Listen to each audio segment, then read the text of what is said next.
দেশে একাত্তরকে ভুলিয়ে দেওয়ার ষড়যন্ত্র চলছে বলে সবাইকে ঐক্যবদ্ধ থাকার আহ্বান জানিয়েছেন বিএনপির মহাসচিব মির্জা ফখরুল ইসলাম আলমগীর। বৃহস্পতিবার বিকালে জন্মাষ্টমী উপলক্ষে এক শুভেচ্ছা বিনিময় অনুষ্ঠানে তিনি এই আহ্বান জানান। তিনি বলেন, আজকে 1971 সালের স্বাধীনতা যুদ্ধে শহীদদের কথা বারবার স্মরণ করতে চাই। এজন্য চাই যে 1971 সাল আমাকে একটা স্বাধীন দেশ দিয়েছে, ভূখণ্ড দিয়েছে, আমাকে একটা স্বাধীন সত্তা দিয়েছে এবং সেজন্য আজকে আমার অস্তিত্ব আছে, আমি টিকে আছি। আমি স্মরণ করতে চাই 24 জুলাই আগস্টের শহীদদের, কারণ আমাদের একটা গণতন্ত্রের স্বপ্ন দেখার সুযোগ করে দিয়েছে। আমি কয়েকদিন আগে চিকিৎসার জন্য ব্যাংককে গিয়েছিলাম। ব্যাংককে গিয়ে আমার বন্ধুদের কাছে শুনলাম ওখানে এখন ব্যাংককের সবচাইতে যেগুলো অভিজাত এলাকা, সেই অভিজাত এলাকাগুলোতে বাড়ি ভাড়ার ধুম পড়ে গেছে।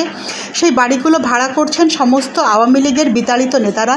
তারা এক একটা গাড়ি কিনছেন, যে গাড়িগুলোর কোনোটাই 2 কোটি থেকে 3 কোটি টাকার কম নয়। এসব টাকা কোথা থেকে গেল?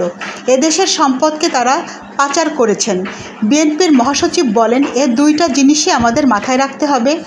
আজকে একটা প্রচ্ছন্ন প্রচেষ্টা আছে একাত্তরকে ভুলিয়ে দেওয়ার। এটার বিরুদ্ধে কিন্তু আমাদের সমস্ত বাংলাদেশের নাগরিককে ঐক্যবদ্ধ হতে হবে।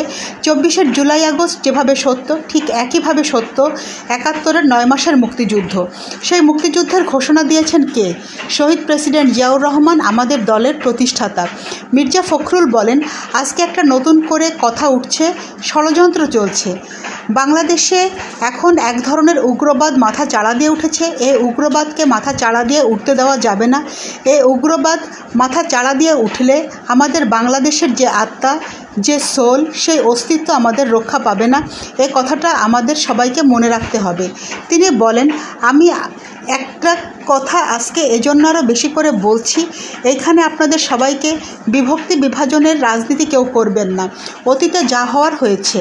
এখন বাংলাদেশের অস্তিত্বের জন্য, বাংলাদেশকে সামনে এগিয়ে নেওয়ার জন্য, বাংলাদেশকে আরও উন্নত করবার জন্য আমাদের সবাইকে ঐক্যবদ্ধ হয়ে কাজ করতে হবে।